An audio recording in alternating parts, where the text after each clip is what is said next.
It is the most important issue, in my view, in human history. It's not merely that we're not alone, but we have never been alone. As I said, it's lucky I didn't end up in jail, because I drove my friends up the wall. I pushed my security clearance to the limit. I used to get into classified file cabinets and sort through material and look for photographs and reproduce things that should not have been reproduced. If there had been a threat from these guys, whoever these guys were, right, it would have been over a long time ago. As one of our old generals used to say, they could have cleaned our clock from the very beginning. Because when we started shooting at them, they had a unique way of eliminating all of the electrical systems in our aircraft. That these guys could be walking up and down the corridors of Shape Headquarters, or the Pentagon, or the White House. Were they? I have always suspected that, yes, they have been. How do you tell Christian fundamentalists that that lovely man from Galilee 2,000 years ago was a part of that program? At me, and he went over to the vault and he pulled this thing out. He said, threw it on my desk, and he says, "Hey, this will wake you up. Read this." It was the assessment. And he said, when the old man read that story, or with that report, the assessment, he says it hit him like a truck, hit him like a ton of bricks. Mm-hmm. He told me that the general threw his hat across the desk and he says, "Do you know what the hell this means? Everything we've got, everything we've done, everything we've had doesn't mean a damn thing. Monumental aggravation and frustration that the government had continued over all these years to lie to the people." A real hero, you know, a real hero in a lot of people's eyes, because you came forward at a time and said, "I signed an oath, but, you know, it doesn't matter. Come get me. I'm going to tell the truth because people need to know." I said it, and I'll say it again, and I shared it with Bill downstairs. I believed from the very beginning, and I still hold deep in my heart, that this is the greatest story in human history. This is a story of who we are, how we came to be here, what kind of a species we are, and where we're going. It is the most important issue, in my view, in human history. It's not merely that we're not alone, but we have never been alone. We have had what I have shared many times. We have had an intimate interrelationship with advanced extraterrestrial intelligence from the beginning of human history. And that is dynamite. And I've tried to share what I've learned, and I told Bill earlier, I will tell you what I've seen, what I've learned, and what I've concluded. And this will probably be, I really sincerely believe that this will be my last interview. So I will share with you things that I strongly believe and strongly hold, that even today, it's the greatest story in human history. It involves who we are. It involves what we are as a species. It involves how we came to be. Now, for many, many years, I held to the view that once we could get this out, many of us who were military would say what we've seen, what we've learned, what we've concluded, experiences we've had personally, And I kept naively thinking, once we get it out, the public is going to clamor for more. Oh, tell us more, tell us more, tell us more. And then the government would respond by opening up and telling the public the truth. Well, forgive me, I certainly have learned my lesson. That didn't happen, and I believe it isn't about to happen, because the story is simply too big. This involves our origins as a species, as a race. I've almost reached the point where I am sympathizing with the government for not telling the truth, and I'm to a point where I sympathize with the government by saying that the masses of people out there probably are not ready for the truth. That the masses of people probably couldn't handle the truth. Because the truth is incredible. It's dynamite. I used an analogy about Pandora's box, and I know you're familiar with the old Greek legend. This alien issue, this extraterrestrial presence issue, is like Pandora's box. You can't open it just a tiny bit. You can't just tiny lift the lid and let just a little bit out. Because if you open the box, boom, everything's going to come out. The masses of people are going to demand more, more, more, and more, which I believe they have a right to. But that mass of information, in fact, is going to be earth-shaking, literally earth-shaking. Wouldn't you consider yourself something of an ordinary person? I mean, obviously you're fairly extraordinary. I've always felt of myself as a typical ordinary guy, yeah. All right. And you handle it. So Not easily.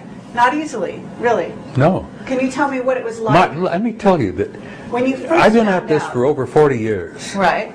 And I first began to get some information of what was involved here. That, to me, was like a drug addict. You know, I've never taken drugs. Well, I smoke a little, and I drink coffee, and I have a little bourbon now and then. But aside, I've never taken hard drugs. Right. But it was almost like an addict. Once I learned, officially, from government documents, what was taking place, what was happening, my God, I couldn't get enough. I couldn't learn enough. I was voracious to get more and more and more and more. And I became a nuisance to my friends. It's a wonder that I was able to retire honorably without ending up in Fort Leavenworth, which is a disciplinary barracks, by the way. It's a prison, military prison. It's amazing that I've gotten to this point in my life without going to jail. Okay, well, you were highly respected at the time when you discovered this information. Would you say that in your career as a military? I had been given a cosmic top secret clearance, which was and still is the highest security classification that NATO has. Okay, but cosmic top secret, did that mean to you that you were going to be let in on the secrets of our, you know, extraterrestrial relations with other planets? No, it simply meant that I was given access to a military document, a study that NATO conducted from 1961 to 1964. When I got to shape in Paris in 1963, I learned of a study that was underway. I had had a top secret clearance when I arrived, which you had to have to get to that particular assignment. It was a rather choice assignment, by the way. Paris, in those days. Took my family, my kids went to high school in Paris. It was a choice assignment, and not everybody got that assignment. You were selected, and you were analyzed, and you had to have so many little pluses in your box to get that. So, but top secret way back then. I mean, Top secret. Were you naive? Did you have no idea? No. When you first came across this information? I had some suspicions, and I was curious. about the extraterrestrial So you issue. had suspicions way back. Oh, what yeah. is this? Oh, yeah. 19 in the 60s. Well, you had suspicions. I went into the Army in 1950. Right. And I paid attention, and I used to read a lot. And I always had a nagging suspicion that there was something more going on out there than we were being told. Did you know about underground bases at that point? No, not at that time. Now, being exposed to this shape study in 1964 Right. was simply the appetizer for me. It opened my mind to the point that, oh my God, this is real. Not only did I see reports and study analyses and photographs, and there were autopsy reports I was able to study because there had been crashes and retrievals of bodies and all the rest So of it. how many pages was the report? Oh, the study itself was about 1.5 inches thick. Oh, so it's quite like a book. Yeah, well, it was supplemented, supported by about 10 inches of appendices and, what do they call them, annexes. Really? There were 10 of them.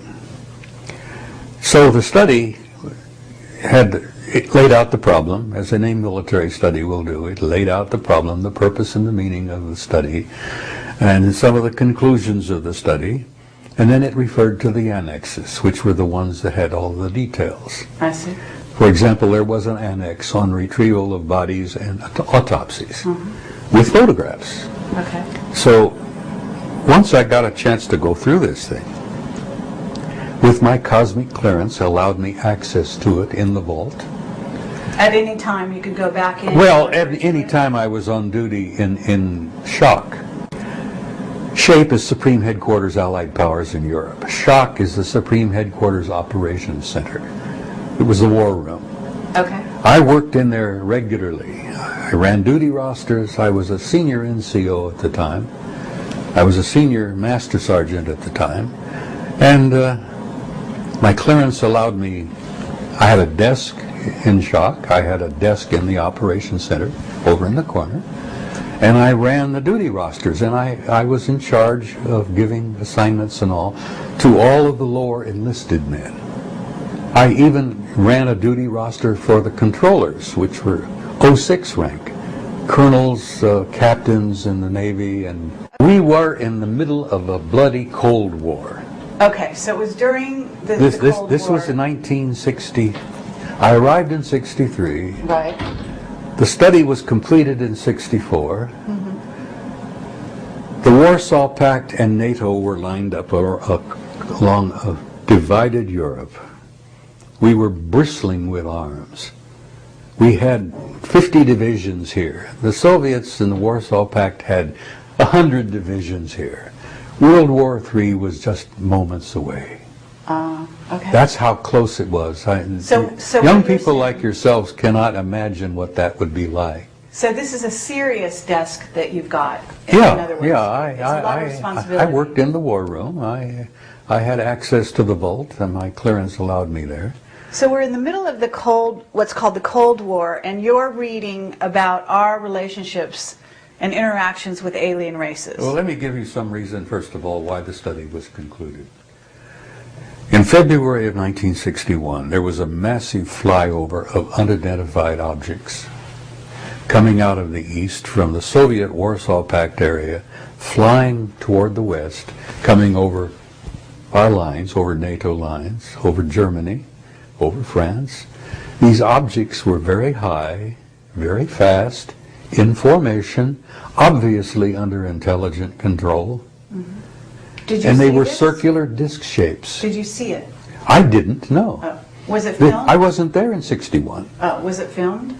Well, oh yes, we had film of it. Really? The How point many- is that how many Gordon were there? Cooper, who I'm sure you're familiar with, one of Yeah. our famous astronauts Yes.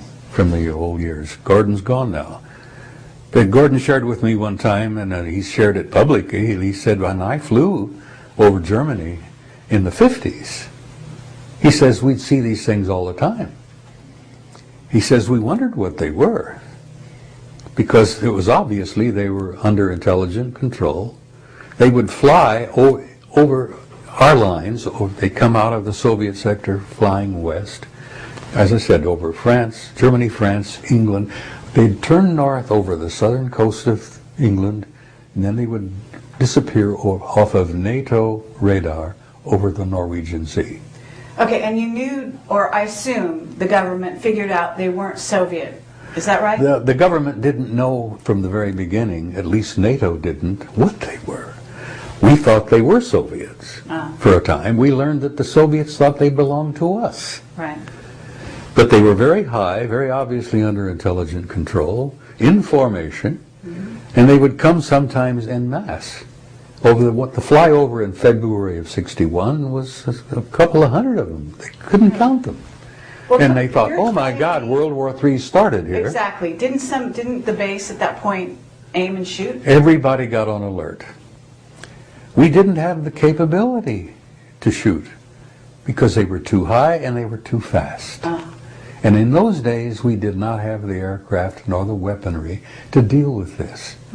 And they were always obviously under intelligent control. So this is why the study was put into The effect. study was initiated in '61. I arrived in '63. It was concluded and published in '64.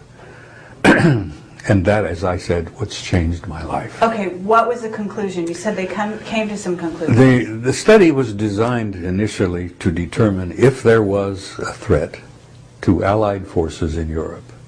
It was a military study, a simple beginning. What Yes the hell is or no? going on? Was it a yes Is or there no? a threat here? Is there? Was there? And they concluded after 3 years, Yeah. apparently not. No threat. Really? That's right.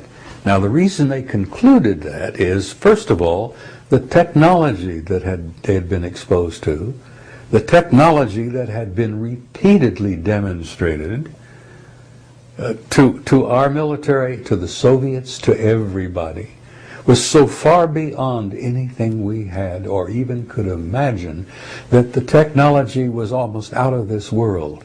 No pun intended. So if there had been a threat from these guys, whoever these guys were, Right. it would have been over a long time ago. As one of our old generals used to say, they could have cleaned our clock from the very beginning, because they demonstrated repeatedly technology that we couldn't even begin to touch. Okay, this is in the 60s, but didn't Eisenhower have a meeting and make a treaty with these people Okay. long before that time? Let me get back here and tell you that this study was the beginning for me. Okay. It opened the doors of my mind, so to Right. speak. I could never leave it. I could never lay it down. I could never walk away from it after that.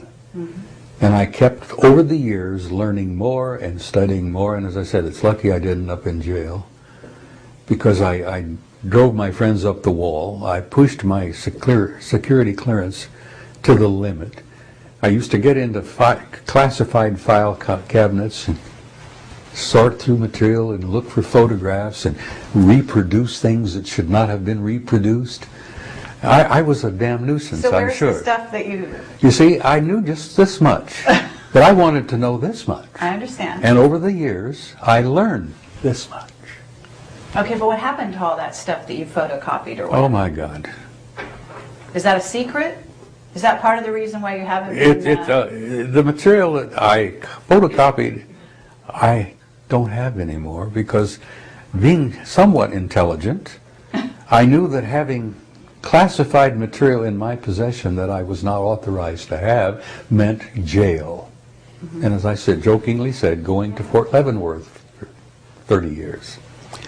So I destroyed it, but I put it here. Right. And I remembered, and I memorized, and I kept notes for years and years. I had a whole series of notes. Well, okay, to get back to my question, though. Eisenhower had a meeting, theoretically, with aliens. I learned Truman all had this. given a shoot-down order years before you ever read the study. So Eisenhower did the never study- gave that order. That was given by an Air Force general. I can't remember the year, but I believe it was in the early 60s, that an Air Force general gave an order to shoot them down. That order was revoked within 90 days because something like 30 aircraft. Because when we started shooting at them, they had a unique way of eliminating all of the electrical systems in our aircraft. They didn't shoot bullets at us. We shot bullets at them and missiles and everything else. But if we attacked them, they had an incredible scientific procedure where they could literally nullify all of the electrical operations in our aircraft. Now, if you're flying a high-performance jet and you're at 30,000 feet going 400, 500 miles an hour, and all of a sudden everything goes dead. And jet pilots used to share that flying one of those 100 series planes was like flying an anvil. They had no glide capability. They were heavy. They were overly armed, and they were heavy aircraft. The only thing keeping them in the sky was a powerful jet engine that kept them going. So if they lost all of their electrical controls, they couldn't even steer, for God's sake. The plane just began going, as I said, it fell like an anvil. Well, we lost a lot of aircraft. A lot of guys got out. They bailed out in time. A lot of planes were lost. We lost a few pilots. Okay. So now, that order to shoot them down was revoked within 90 days. Right. And they never issued that again because they learned their lesson. Don't mess with these guys. Okay, but you're telling me that you read a report in which the military states that their technology is not up to par, so that they can't compete with people that are flying over, invading their airspace, et cetera, et cetera. They don't know, I'm assuming they didn't know what their MO was. They didn't know what they were there to do, right? Let me tell you briefly what the conclusions of this 3-year study was. They concluded that apparently there was not a threat involved, because the repeated demonstrations of technology were so beyond anything we could do or match, that if they were angry at us or they're hostile, it'd be over. Okay, but the logic of that is not, it doesn't fit. Let me continue. Just because you can't compete doesn't mean it's not a threat. It still could be a threat. Let me go on. Could be an implied threat. This 3-year study did not find any example of overt hostility on their part. Okay. They were not shooting our planes down. We would shoot at them, but they would, poo-poo. It's like throwing little pebbles at somebody, you see? They concluded after the 3-year study that we were dealing not with one group, we were dealing with at least 4 separate groups. Photographs of crashes, retrievals, landings, and contacts, where they had landed and contacted people, indicated that they were humanoid, all of the 4 different groups. Out of the 4 different groups, all humanoid, one group was so human looking that just like us. They could sit next to us in a restaurant, they could sit next to you in a theater, and you would never know. That was the ones that bothered the admirals and the generals the most. That these guys could be walking up and down the corridors of SHAPE headquarters, or the Pentagon, or the White House. Were they? I have always suspected that, yes, they had been. Okay, have you met any? I've met a couple who I am convinced were from somewhere else, yes. Okay. But that's another story, and we'd be here till midnight if I got into that. Let me finish with what I was telling you about the SHAPE study. The assessment concluded we were dealing with incredibly advanced technology. We were dealing with 4 different groups, all humanoid, but one group looked totally human. We concluded in this study that they were from somewhere else. Another planet, another star system, perhaps another galaxy. We concluded that they were not malevolent or hostile, overtly. They certainly were able to defend themselves. But they did not have an agenda, an aggressive agenda that was hostile, because they had not smashed and torn and broken and destroyed our military. And this is prior to the abduction scenario that has since come to the fore. Oh yeah, this was an initial study in '64, based on 3 years of research by the military. Now, who did the study? The military. But who in the military? I'm assuming you weren't part of this. No, I wasn't. I was working in the war room at Shock. I mean, was it The study was underway. Germans? Was it the... The study was underway when I arrived. It was made up of NATO members. Okay. There were Germans involved. There were French involved. There were Italians involved. Scientists? Americans. They went to some universities and got some of the top people. They got historians, Oxford, Cambridge. They got physicists from several of the top universities in Europe. It was a thorough study. Was it signed by their... In other words, did they sign off on the study? Do you have names? The individuals who contributed to it, the bits and pieces, Right. would put initials to, what their particular part to it. You would have anthropologists, historians, geologists. Okay, but do you know their names? I don't know if you're going to tell me. No, I know the names of the guys that I was with at SHAPE headquarters who read the damn thing and signed off on it, yes. Okay, but what about the ones that No, worked on the individuals, I never kept those names because, as I said, this was classified. If I had ever been caught with a piece of paper from this study, I could have gone to jail. But someone you were working with gave you this to read. No, I'll tell you how that happened. One morning, 1 or 2 in the morning, we were on these long shifts. I'm bored to death. The coffee was so black you couldn't drink it. The phones are not ringing. The telegraphs were not going off. It was boring as hell. It happens a lot. The old story is military life is 99% boredom and 1% total disaster, total terror. But we were going through the 99% boredom, And I'm sitting there nodding off and read old newspapers, magazines, and all. The controller on duty at the time was an Air Force bird colonel, what we called an 06. All controllers were 6 level. And I ran their duty roster. He looked at me and he went over to the vault and he pulled this thing out and he said, threw it on my desk and he says, "Hey, this will wake you up. Read this." It was the assessment. And it dealt with UFOs. Okay. And it concluded that there were extraterrestrials coming here, had been coming a very long time, sometimes estimates of 1,000 years, 2,000 years. Historical records in the assessment itself indicated that the Romans had been paying attention to them 2,000 years ago. So I'm going through this thing, and history was one of my majors when I was in college. Good God, this is dynamite. The more I read, the more I wanted to read, and I went through the whole damn thing. And then later, every time I was on duty in Shock, I would go over to the vault, pull it out, go through it again. As So I did said, you have conversations with your office? we had limited conversations because you could not discuss classified material outside of Shock because there were too many ears. Sure. We were having a problem in those days, and let me give you another little side bit here of history. We were in the middle of a vast French spy ring, which if you really want to do the follow-up on that, you get a book by Leon Uris called Topaz. Oh, cool.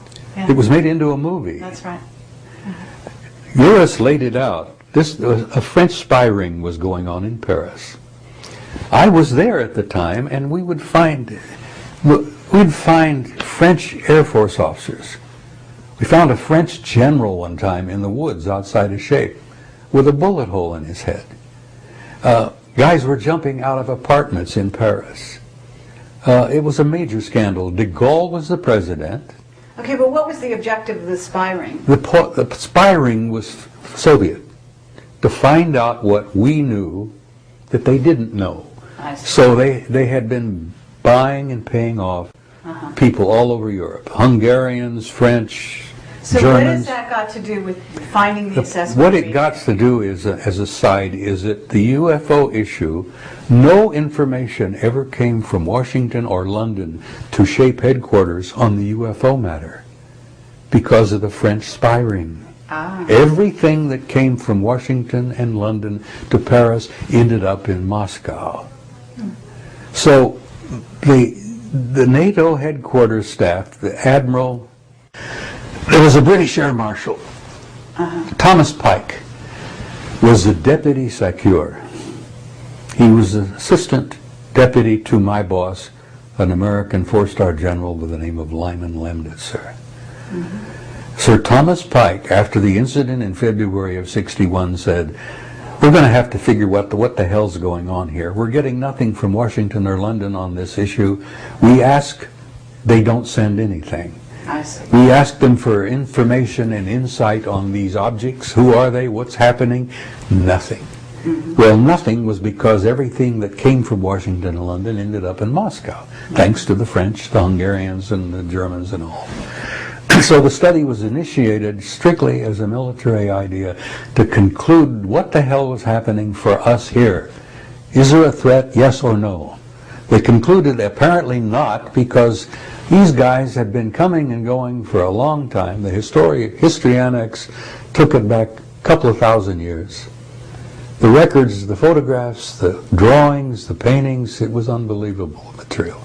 This was all just wild for me, you see. Okay, but this is after World War II. Yes. This is after Germany had, we paperclip and... Germany was divided.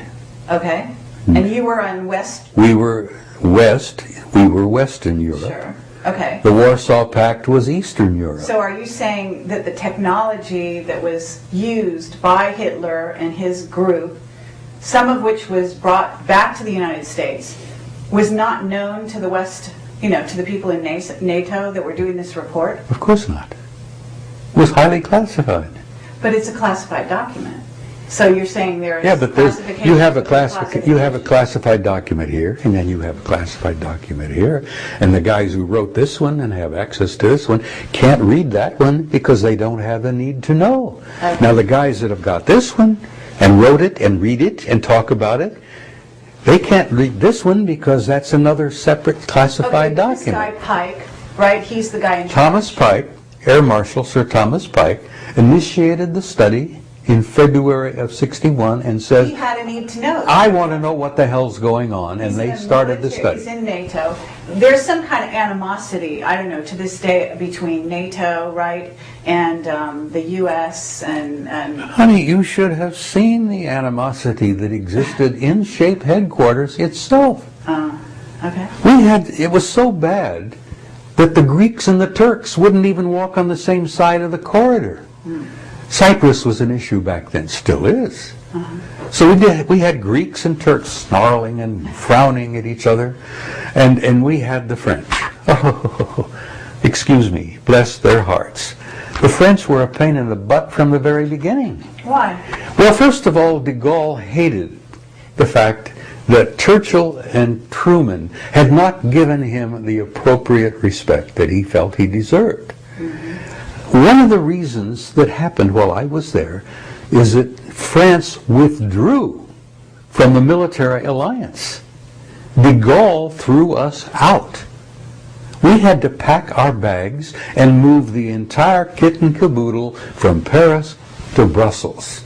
And I was there at the time when it happened. Okay, now where are you reading the report before or after this happened? I'm reading the report in Paris. Okay. SHAPE was located at a little town called Chatou, Rocancourt, right outside of Paris. Right. Little old Napoleonic battle took place there somewhere. Anyhow, the animosity between the French and everybody else, the Germans, the Italians, and the Americans and the Brits were all like this. The French were over here. But you're saying that the guy who initiated the report is Pike? Pike. Okay. And you're saying, he clearly had a need to know if he's having flyovers, and U.S. is hearing about this, Britain is hearing about this, the people at the top are hearing about this. So he does this report on his own, or something. That's what it's sounding like. He had a need to know, so theoretically he was a 5-star rank air marshal. Okay. He had authority to initiate a study like this, and he did. Okay. Where did it go from there? Do you know? Did it go to the U.S.? Did it go to... No. It sat in a safe They somewhere? published 15 copies. Right. A copy went to the U.S. First, copy one went to the Secretary General of NATO. But you cannot imagine what an international headquarters is like. It's like a wasp's nest. As I said, the Greeks and the Turks were snarling at each other all the time. The French were always angry at everybody. Okay, so what do you think? 15 copies? 15 copies were initiated. Copy went to the U.S., copy went to Italy, copy went to France, copy went to UK, and so on. 15 copies are out. One copy, I think the 14th or the 15th, came right there in the vault at Shock. Okay. Reading material for the controllers, the full colonels who ran the 24-hour-a-day war room. So you weren't the only one that read it? Oh, no, no, no. No, we had an American Air Force general by the name of Robert Lee. Robert Lee read the thing. Okay. I got to know his aide fairly well. I was a lieutenant colonel. And inside the war room, we were a select group. We all had the highest clearance possible. The enlisted men and the officers mingled closely. The enlisted men had, the senior enlisted men, most of us were top, E7s or E8s, and a couple of E9s. So we mingled closely, and it wasn't on a first-name basis. There was always respect for rank. But when you work in a war room like that, and you work closely together over the years, you get to know each other pretty well. General Lee's aide told me, he said, when the old man read that story, or with that report, the assessment, he says it hit him like a truck, hit him like a ton of bricks. He told me that the general threw his hat across the desk and he says, do you know what the hell this means? Everything we've got, everything we've done, everything we've had, doesn't mean a damn thing. The shock was pretty serious. Here you have a highly decorated World War II Air Force general who'd been all over the place. I think he flew B-29s in the Pacific. He said, well, if this is all true, if this is real, what we've got, our military, our Air Force, our bombs, our planes, doesn't mean a thing. The conclusions of the study, after 3 years, concluded that they had been coming here for a very long time, that they apparently had some involvement in the origins of our species. Big shock to traditional people, particularly Christians and Muslims people. It was interesting is that apparently there was not a threat involved. If they were hostile or aggressive, they would have been over a long time ago. Now, what was their purpose? Well, the study was not able to conclude that. It said that the military committee will continue this research,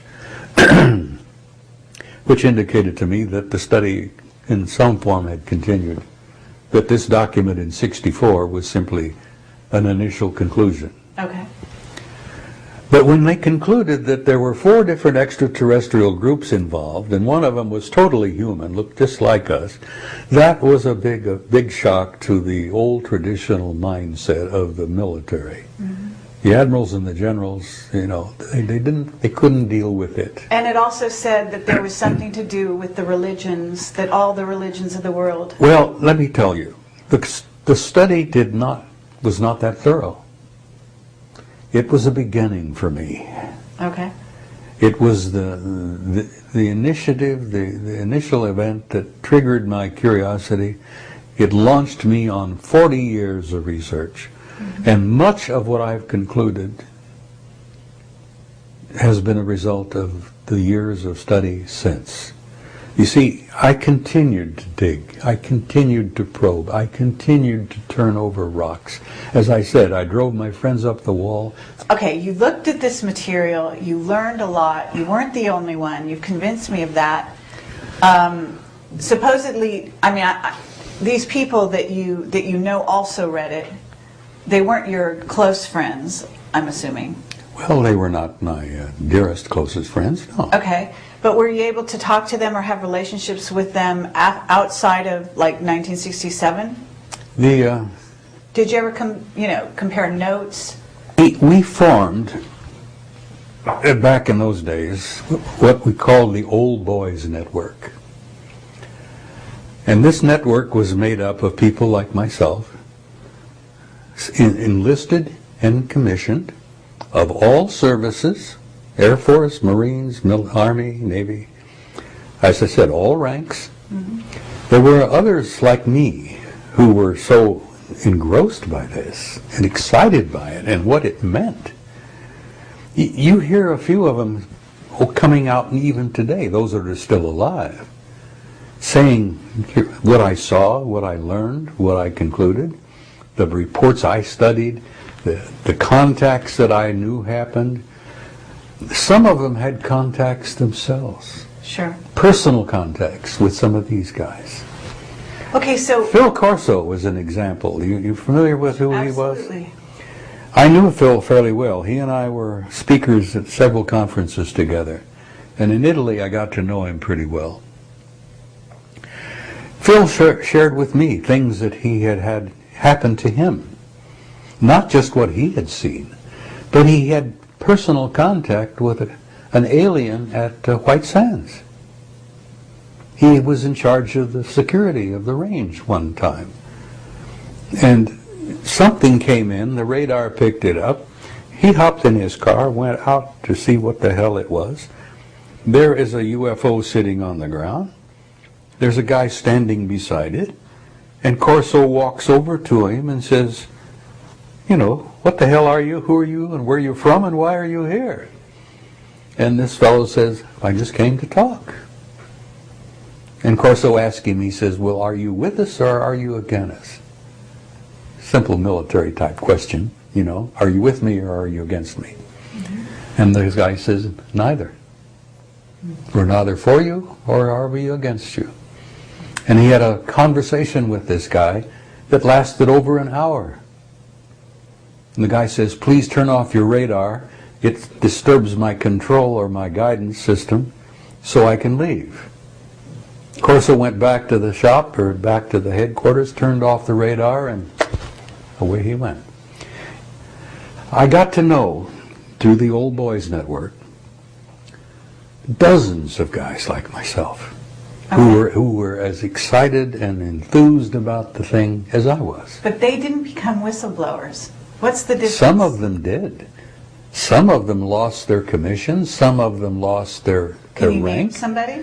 If they became a whistleblower, do I know them? No. What happened? Many of them just retired and died. Okay, so they tried to blow the whistle, but they didn't get known. They haven't lasted. Let me explain something that you have that allowed you to I was one of the loudest loudmouths. And this is my nature. I retired as a command sergeant major. Mm-hmm. And that rank gives me the privilege to open my big yap to anybody. The generals, the admirals, and everybody in between. You see? It's a unique kind of rank to have. I see. The generals depend on you to tell them the truth. Ah.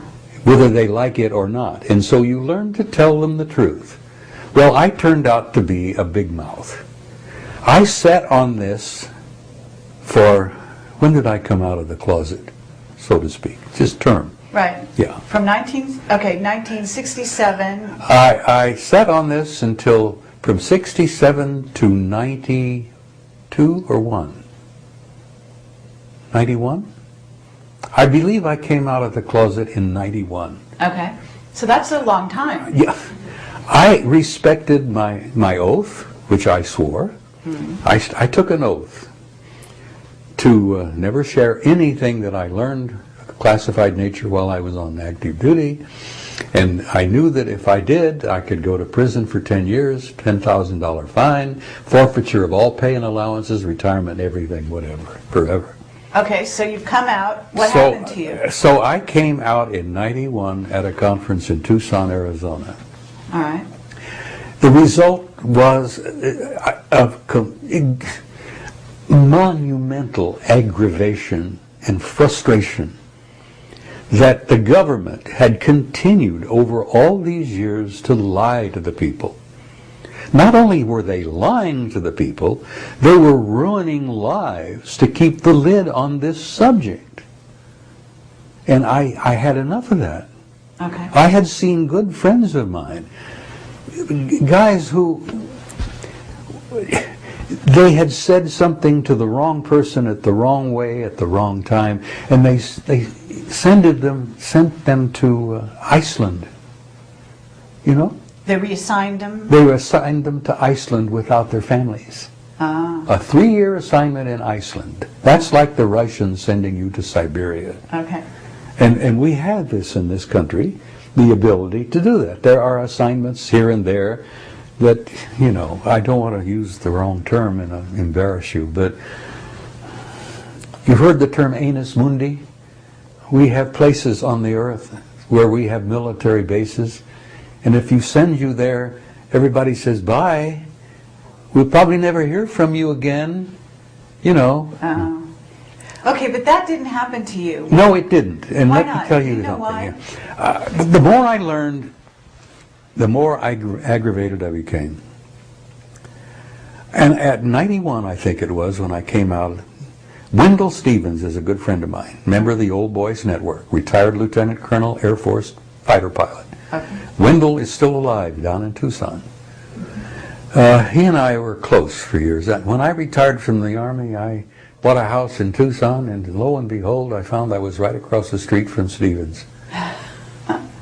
Anyhow, he went to prison, and it was a trumped-up, fixed political deal. I always suspected it was because he had spoken out openly on the subject. Okay. Now, there were people who say, no, Wendell just made a dumb mistake, and he broke the law, and off he went. He spent, 3 years in prison. Well, there's an example for you. Where people say, well, he screwed up. Well, I never did believe the man screwed up that way. I think that partly him going to jail was a result of him being very outspoken. Okay. Now, that's a threat that you face.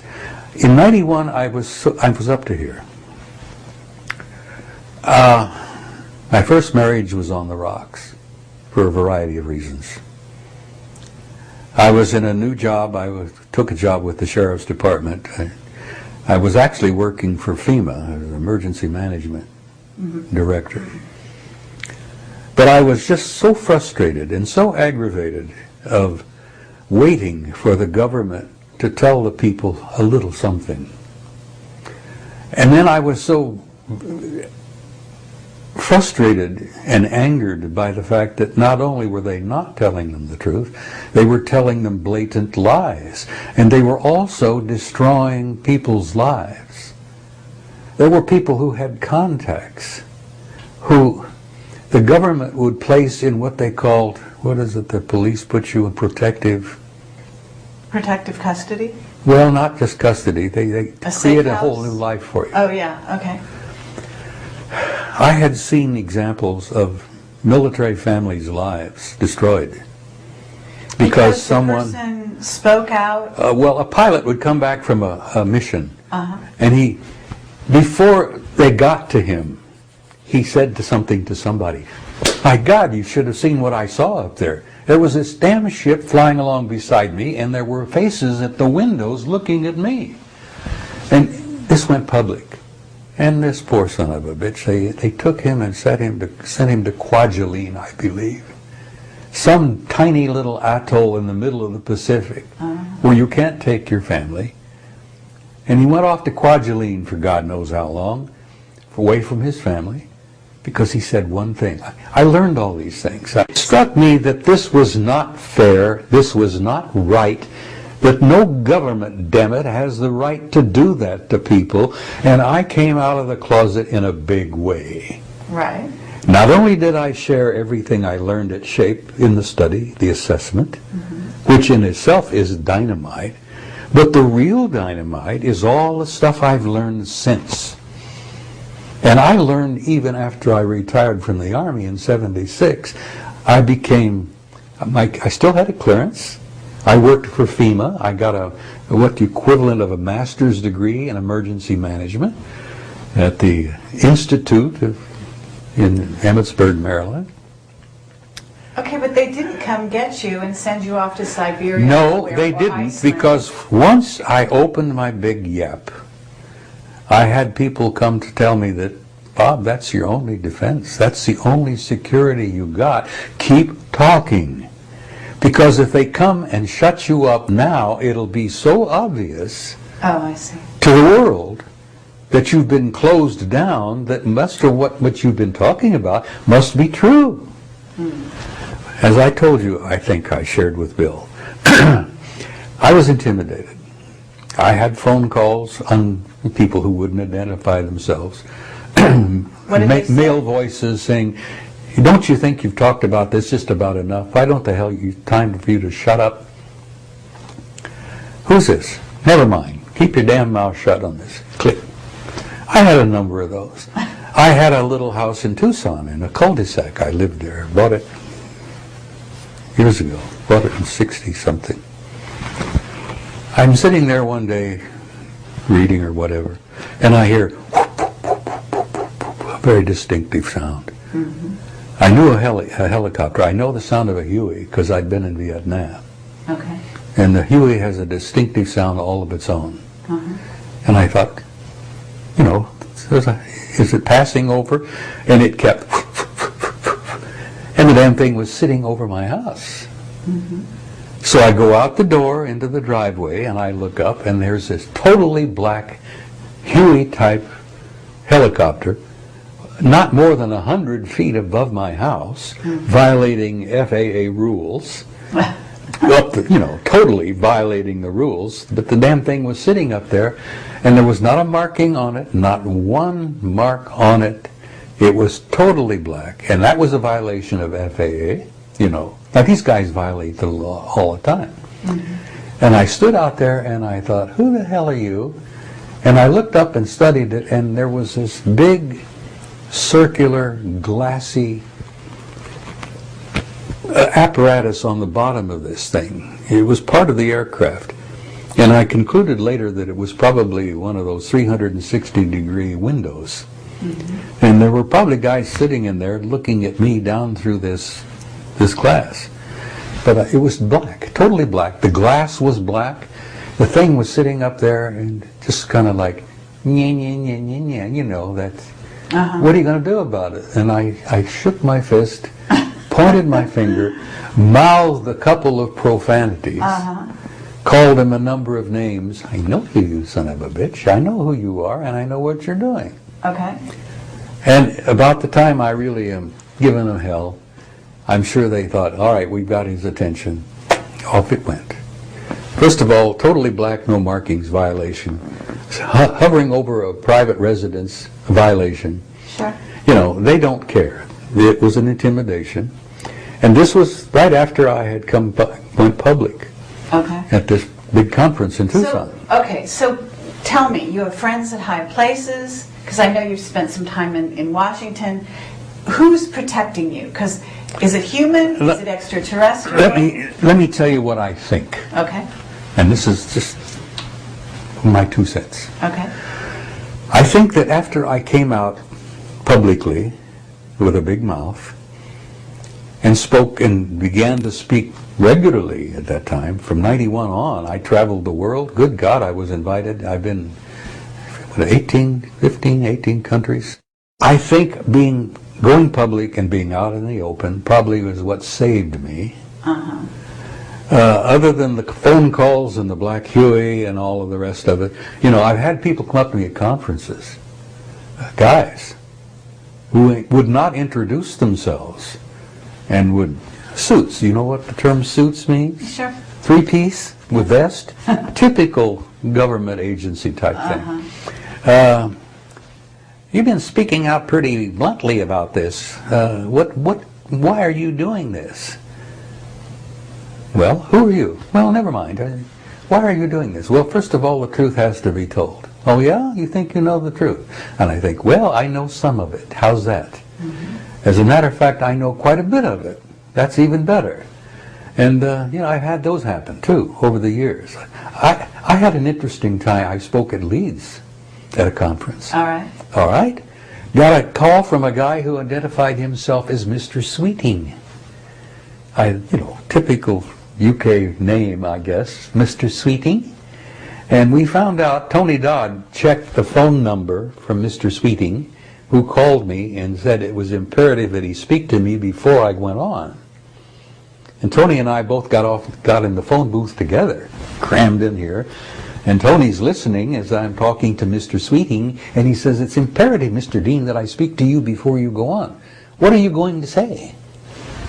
And I says, well, Mr. Sweeting, if you're local, why don't you come to the conference and listen?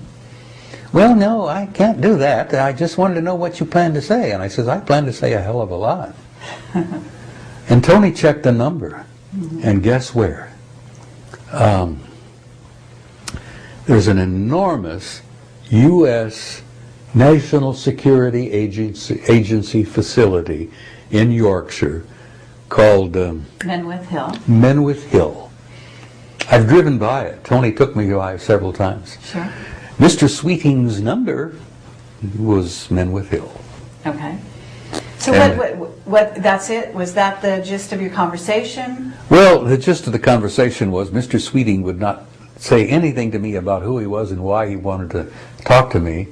And I told him I ain't going to share nothing with him over the phone. If he wants to talk to me, come to the conference. And I'd be delighted to talk to him face to face. Well, on that issue, have you had whistleblowers, people come out from the closet and share stuff with you? Oh, because God, they know yes. You're a whistleblower? Oh, hell yes. Okay. I've had people come up to me and say, you know, I've been wanting to share this, Dean. And I think I can share with you because you won't take my name and address and phone number and turn me in. But this happened to me, and I know that happened to you, and, you know, we've all been members of this, what we call the Old Boys Network. We wanted to get it out, but we wanted to get it out honestly, up front, and democratically, damn it.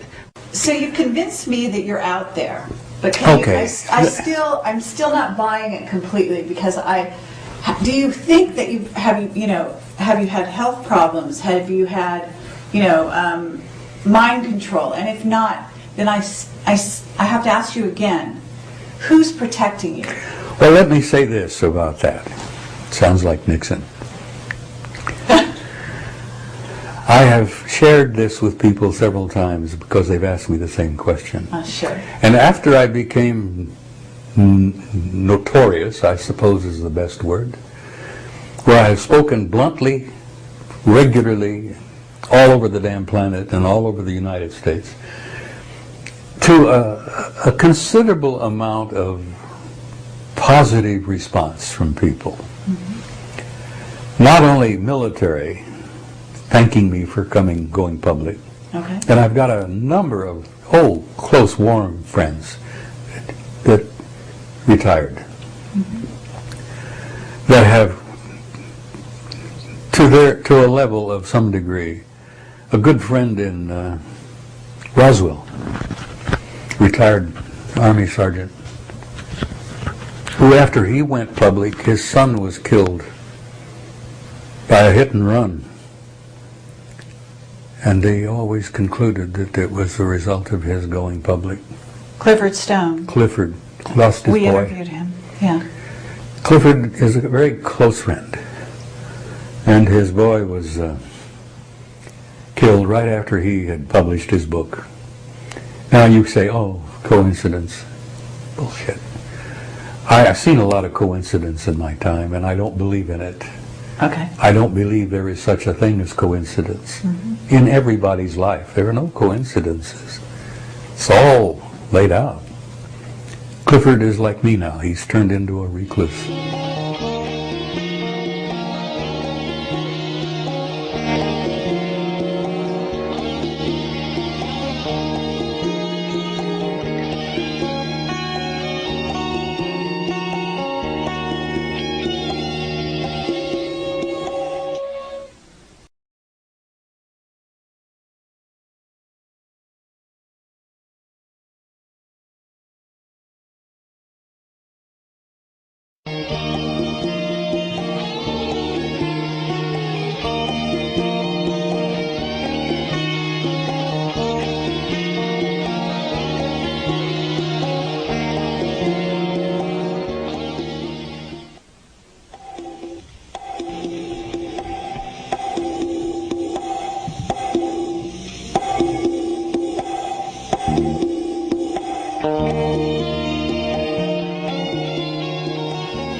The sheer anger that I felt over what the government was doing to people to keep the lid on this.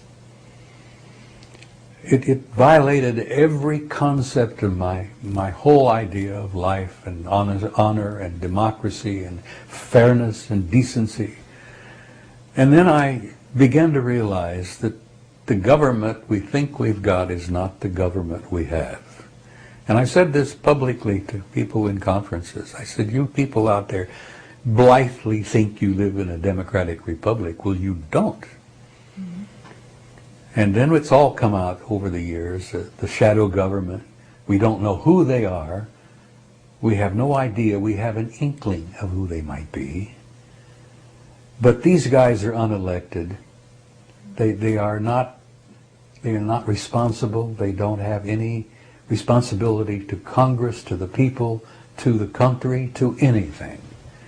And they're running the damn program. And that drives me up the wall. I could almost kill. My sense of anger is so deep over that these self-appointed so-called experts that are running this program and keeping this the greatest story in human history from people, the people have a right to know. And let me tell you why I say that. I shared this with Bill. I have always believed that if this were to come out totally, as big as it is, as dynamite as it is, that it would bring about an expansion of consciousness in people. That we would stop thinking of ourselves as Muslim, Christian, Jew, whatever. We would think of ourselves as human beings from one little tiny planet on the edge of a middle-class, mid-sized galaxy. And that knowledge in itself would bring us together as a species and as a race. And I thought, that is our survival. If we can bring ourselves together and think of ourselves as one race, one people. Mm-hmm. This knowledge that we're not alone and we've never been alone, I think would do that. But the story is so big, honey. Let me tell you something else. Over the years I've learned. What I learned in 1967 was nothing compared to what I've learned since. Over the years, digging in, talking to people in high positions, people who would, sit at a conference and say, hey, let's sit down and talk. Just let me tell you what I just learned. I've almost come to the conclusion that the story is so damn big that the government may be right. That the mass of people can't deal with it. How do you tell people that this species, this race that we are all a part of, is a hybrid race? That we were genetically created by an extraterrestrial intelligence? How do you tell them that? Carefully. You look around and you tell them carefully, depending on where you are. Now, if you're in Baghdad talking to some Sunnis or Shia, you don't even bring the damn subject up. How do you tell them that every major religion on the planet has been initiated and orchestrated by extraterrestrial intelligence? How do you tell Christian fundamentalists that that lovely man from Galilee 2,000 years ago was a part of that program? Mm-hmm. You don't tell them that unless you've checked the exits and know how the hell you can run and get out of the house. Okay, you don't bring these subjects up. How do you tell them, for example, that this contact and these abductions is the genetic program is still underway? That these people are pulled out of their bedrooms and their automobiles at night and are examined and samples taken and all, and it is shocking to them and it is frightening to them, And it's harrowing to them. When they finally have to confront it, and maybe through hypnotic regression they have to deal with it, how do you tell them that that's part of the ongoing genetic development program? But how do you not tell them when they're in the millions, you know? When there's so many of them out there right now that are just as aware as you are, and as I am, and Bill, you know, and Marcia. I mean, we are not in the minority as much as we think we are. And that's the interesting problem, is that the government and what they planned to do all those years back when they were running the country, which they're not anymore, you know, wasn't the best decision they made back then, and now it's the worst thing to keep the secret going. And you obviously believe that it's still important to wake people up. I still believe that there are great masses today of people out there who can deal with it. You didn't fall to the floor sobbing when I just told you that this is a fact. This is not just my idea. Sure. These are facts that I have verification for. Okay. You see, I know that I've talked to people on the inside. I've had people come and share with me who are on the inside. I bet. And say, let me tell you. I've had military officers share with me. I had men working for me, he said, outside of Las Vegas, that when they were confronted with this, I had grown men with combat experience who broke down and cried like babies. He says, they can't deal with it. I've had to send these men off to another assignment somewhere. They couldn't deal with it. They came face to face with an alien and broke down and cried like babies. Now, okay, but you say you can deal with it, right? These are people that have bought into a certain mindset that a lot of people on the outside, and I mean the civilians, never bought into anyway. I mean, it just depends who you're talking to. But you and I know that we're in a world that is changing faster than anyone can even think. You're in a world that isn't at all what you think it is. Exactly. As I have said many times, you are living at the moment inside of, part of, one of the galaxy's finest, ripest zoological gardens. And if you think I've just told you you live in a zoo, you do live in a zoo. Now, I don't know how this deals with your sense of ego and your self-respect and who you think of yourself you are, but you're an animal living in a zoo. Now, how does a mass of people confronted with this reality going to deal with this? You're unusually enlightened and bright on this subject because I think you have informed yourself. Of course. You purposely tried to learn what it was all about. That's right. So you've taken little bits and pieces of this and absorbed them and digested them and chewed them and masticated them, and little bits and pieces at a time. Mm-hmm. So you got a pretty good smart there about what's really happening. And you're still walking around like a normal human being. Sure. But you're an exception. You know, I saw an audience filled with people like you when I spoke the last time, in my last presentation. And I was speaking to what do they call it? Singing to the choir? Yes. Yeah. You're part of the choir. All right.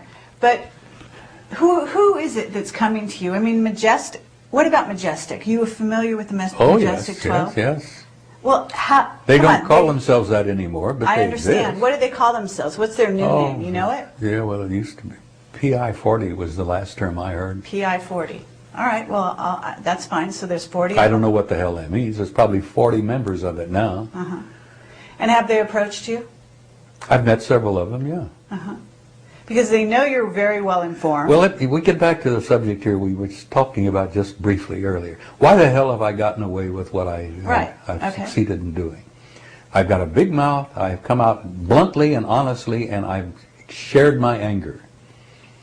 But I think, and I've said this publicly, after I began speaking all over the world and all over this country about subjects as sensitive as the ones we've just been talking about, I concluded that there was someone somewhere who wanted me to do this.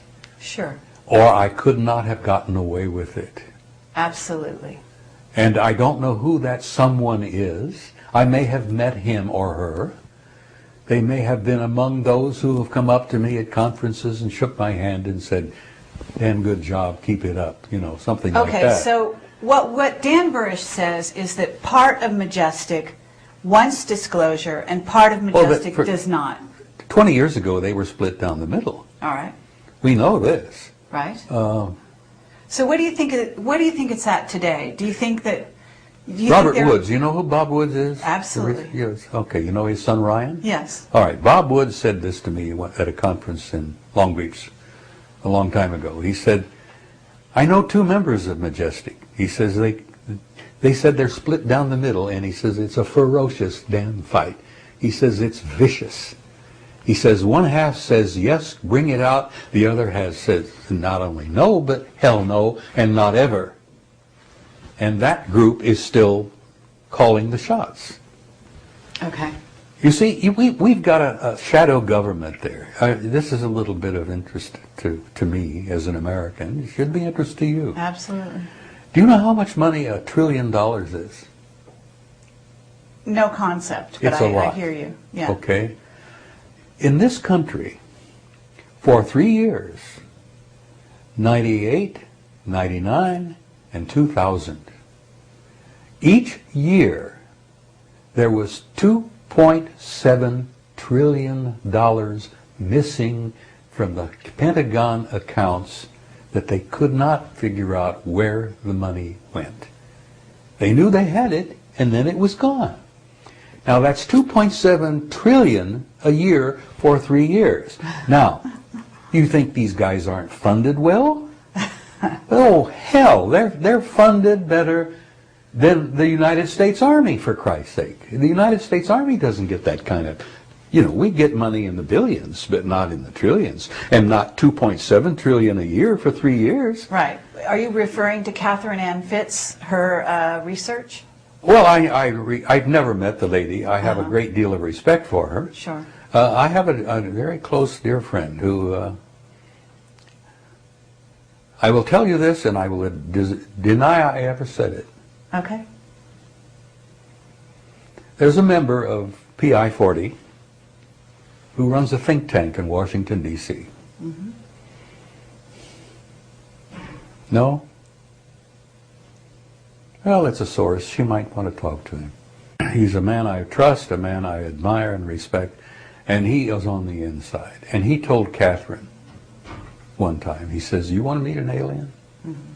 I can arrange it." And she evidently scurried off. Right. And so he was never forced to deliver on his promise. But if you ever are in Washington and you get a chance, say hello to John for me, will you? I will do that. Okay. Yeah. I That trust story is on Catherine's website. She Oh, says is it? she always regretted that she to never this took him day up on that she didn't take him up. All right. Well, John is one who not only knows aliens, but he's probably got a couple on his board. That's how involved we are with at least one group. Absolutely. Now, everybody says, which group is which, you know? Are they the lizards, are they the reptiles, or are they this, or are they that? It doesn't matter. We're dealing with some groups out there that are 1,000,000 years ahead of us in evolution, technology, and development. There are intelligent races out there that are 1 billion years ahead of us. We found stars out there that probably have planets that are 3 times as old as our star, meaning that probably the planets and intelligent life on those planets around those stars are maybe 3 times older. We've been here, what, 11 billion? Oh, that's nothing. The universe, is the last they figured it was 14 billion. And then they had an astronomer on us. I love this. They had an astronomer one day who said, "We can't figure this out. We found stars that are older than the universe." And I thought, nitwit, do you think perhaps you ought to go back to the drawing board? that maybe you missed something in Astronomy 101. Anyhow, I diverge here. Well, what I'm trying to tell you is we are immersed in a universe that is conscious, teeming with conscious intelligence. And there are planets out there like grains of sand, filled with intelligent life. And there are cultures, civilizations, societies that are a million years ahead of us. Now, I like this because it's an exercise I like to throw out to kids. I put together a curriculum one time for grade school kids on this subject. They'd have burned me at the stake. The school board would have if I had ever tried to get this thing accepted. But when you stop to think about these realities, that this species, in all of its primitive savagery, with all of its limited, heartbreaking, ignorant, stupid way of trying to go about life, that there are cultures and civilizations and societies out there that, if not perfect, have reached a level so far beyond what we have here. And that I know this, and I sense this, and I feel this in my gut. And that's why I pick up the paper and I read the latest garbage. And the killings. And it's no wonder that I have not become a recluse. I cannot live in that world anymore. And the reason I think I gave you earlier is that my old world view, my paradigm, collapsed around my knees 20 years ago. Sure. Now, if it's turned me into a cynical recluse, what would it do to the masses of people out there that are going about their tiddly-ass little business, their little lives, going bowling, going to NASCAR races, drinking their beer, chomping their chips, and thinking that this is a good life, when you and I know that that's not so. Right. Well, actually, you show me a remarkable amount of consciousness, of love, of, you know, you have a vibrant spirit that's very amazing. I mean, you're very eloquent. So this has not been all bad. This information has actually enlightened you and made you who you are today. Yeah, it certainly has. What I am today is a total product of not only 78 years on this planet, but I've always liked to say that, you know, I've lived a couple of hundred lifetimes because I'm totally convinced of the reality of reincarnation. Good for you. I've just made my mind up that I ain't coming back here again. The point I'm getting at is I have a love-hate relationship with the human race. I really do. Understandable. I have a love-hate relationship with this species. And if I were to be able to grab this species by the collar and slap the living shit out of them, I would do so. But what I'm doing here with you and your little camera is, to some degree, doing just that. If my words have any meaning or have any value to not only to you guys, but to anyone in the future who sees this, it is that I love this race.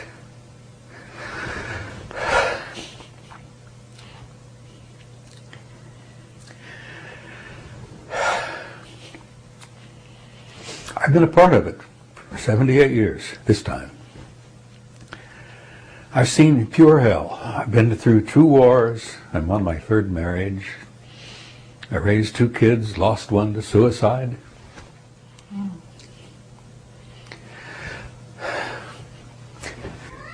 I've seen things in this life that have affected me a lot. But you see, I know, and don't tell me and don't ask me to explain exactly how I know and how much I know, because I have never shared this before, but I have been contacted.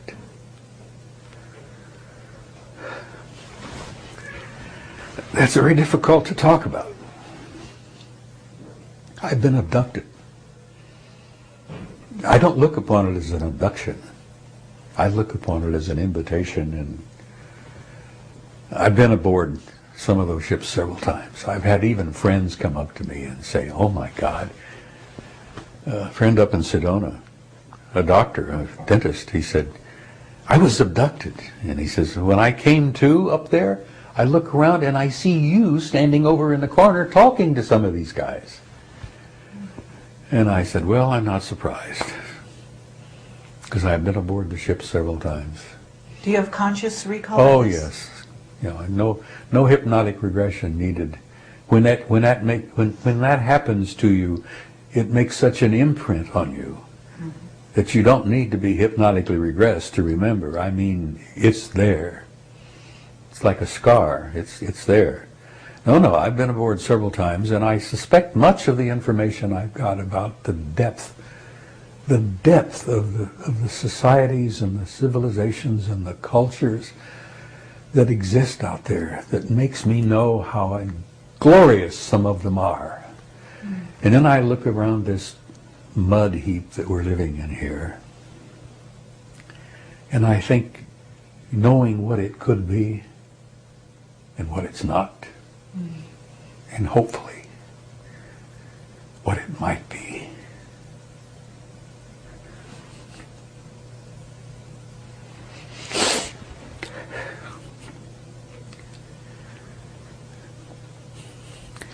I've touched a nerve here. I've touched a nerve in that I have shared some things with you that I have seldom shared with anybody except the lovely lady I lived with.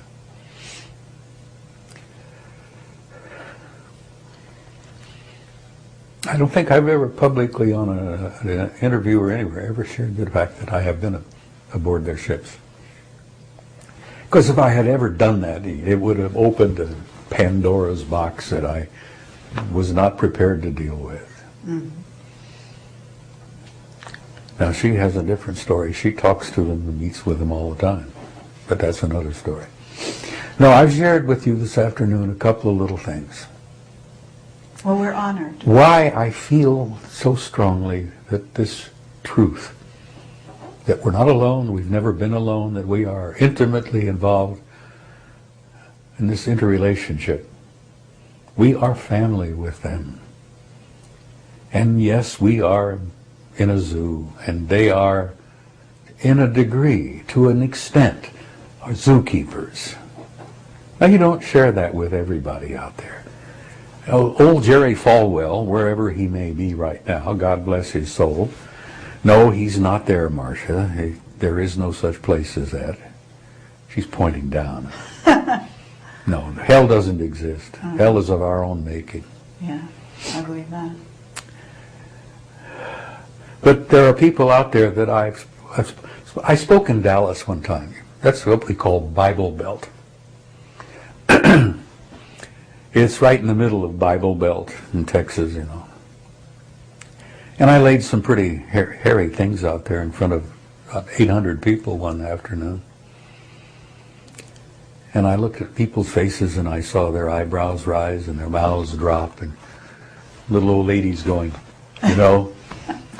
And after it was all over with, I looked down the aisle and here comes this little rotund, round little Baptist fundamentalist minister with his Bible under his arm, and he's heading for me. And I thought, oh God, we're going to be rolling on the floor here in a minute, because I've shared some pretty blunt things here with that group over there in the Bible Belt. Got the shock of my life. This little Baptist minister comes up, leaps up onto the stage. It must have been 250 pounds of, you know, comes up on the stage, throws his arms around me, and I said, we're going to roll on the floor here, and he's going to beat me half to death with his Bible. He hugs me, kisses me, and says, oh, Brother Dean, you said it the way it needs to be said. And I was in a total state of shock. But that's only happened once. That's amazing. It was an interesting experience for me. It's great. But it encouraged me to continue to be outspoken and blunt. And as I've done, as I said, my last presentation in San Jose, I laid it out pretty bluntly, pretty close to what I've shared with you this afternoon, only not entirely. And I don't speak publicly anymore. I've been invited many times. I've turned down invitations. I've turned down a trip abroad, another conference up in Lachlan. But this is probably my last interview. And I've given you a lot of garbage here. I've given you a lot of material. If within that mass of stuff I've shared, if you can find one or two items that are worth keeping, that's fine. But as I said, I have a love-hate relationship with the human species, and I just know what we could be and what we're not. I learned years ago, before I retired in '76, the government knew not only everything the shape study had in 64, the government knew all of that and more years and years before. They just were not sharing it with anybody. Right. We were confronting and dealing with intelligences from other planets, other star systems, other galaxies, and some of the contacts we've had have been intelligence from other dimensions. And I'm all fascinated by the work of Michio Kaku, this brilliant scientist in New York, who is a physicist who is involved in string theory. Yes. And I think their latest conclusion is that they concluded there are at least 11 different dimensions. And I've always said that death, when we die, the soul, which I believe is an immortal living creature in itself, simply goes over to the next dimension, which we look upon as death. Well, it isn't death, it's just a higher form of life. Yeah. And I've been making my plans recently to make the transition. As Marcia said, don't get up alone to go tonight. And I haven't bugged her quite enough yet. Well, I hope that you stay with us for quite a while longer, because you're a wonderful, enlightened being to be around. Yeah, question. I have one last question, and then I'll let, if Bill has a question, he can go ahead. 2012, have you been told, either by your military contacts, people in the deep black secret government, and or by your alien contacts, anything about that period of time? It isn't the end of anything. Mm-hmm. It's the beginning. My conclusion is, and I have not been given blah, blah, blah, this is what's going to happen. I've concluded that it involves probably major contact. I mean major. If you think the Phoenix Lights, which I'm sure you're familiar with, sure. You're familiar with the Hudson Valley incident some years back, mm-hmm. which makes the Phoenix Lights look like nothing, as I said, small potatoes. I think that these exposures, these flyovers, are going to probably gently continue to increase, and I think in 2012 somehow I anticipate, and I hope to hang around maybe that long, if I can get my arthritis to settle down. I think it's major contact. I think we're going to have it whether we like it, whether we're ready for it or not. I think that by that time we will be so close to destroying ourselves with a thermonuclear exchange that they're going to step into the zoo and put the orangutans over here and the baboons over here and the chimps over here, and they're going to say, now look, these are some facts, guys. It's time to wake up, time to grow up, This is what Robert Heinlein called graduation day. Has it occurred to you, I'm not sure if you've heard Dan Burrish's testimony or seen his interview. We did an interview with him in which he talks about the fact that from what he's been told, some of the aliens that have come to visit were time-traveling humans from the future. Has this entered into any of your contact experiences or knowledge that you've come across? It's been a, well, how do I say this? It's been a given to me that time travel is a reality. Now, I don't know that I have been told that, but I seem to instinctively accept it and understand it, that time as we understand it, and this dimensional thing of time and space, is so primitive and so fundamental. You know, time is infinite, space is infinite, and time and space is connected so deeply involved together that time travel is just accepted. It's a given. Now, this primitive little society here still likes to play with the idea, you know, make movies and all that, and tell stories and wonder. And to me, the fact that some of these dimensional people, that in itself is a form of time travel. Mm-hmm. When you come here from another dimension that is so totally different in so many respects from what we have here, you're literally coming from another time. Now, whether it's our time at another time and place, you see, we are so limited in our concept physically, in terms of physics and all, that we really can't even discuss it. We are entering the end of the great year. Now, our astronomers tell us that we're moving this little tiny solar system and all of its little pathetic little planets, even beautiful Jupiter, we're all moving in a form in the galaxy. We're on the edge and we're shifting, and we're reaching a point where we're going to be aligned somehow with the center of the galaxy. Now, don't ask me to explain how that works, but I do believe that we are completing a great year.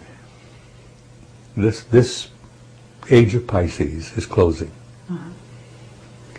And I always felt that the beautiful young man from Galilee was part of that, because he ushered it in, and I've often wondered if he might not drop back in to usher it out. And I'm not talking religion to you, I'm talking spirituality. Uh-huh. Because that spirit, that soul, that great soul that incarnated in Galilee back then is alive and well. And I've told some of my fundamentalist friends, who think I'm cracked, that I knew him well and he was one of my closest friends, and I'm looking forward to seeing him again. Mm-hmm. And they, you know, that's almost heresy to them, you know. But I told him, I says, don't be troubled, you're going to see him again.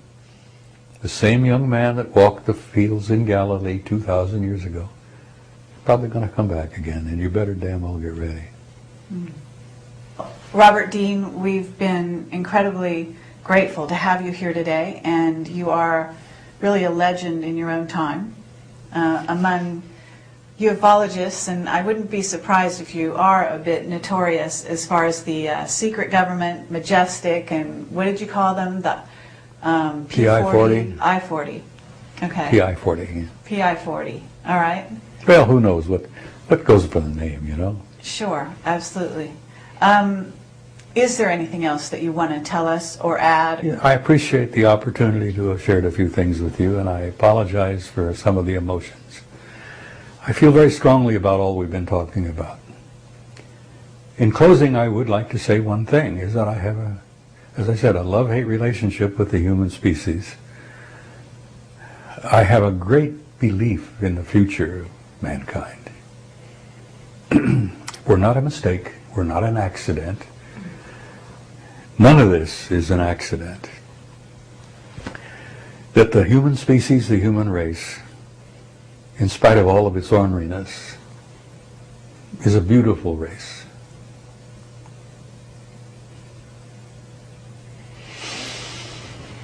And it has a future. And that I have a deep, deep belief that in time we're going to go out there and take our rightful place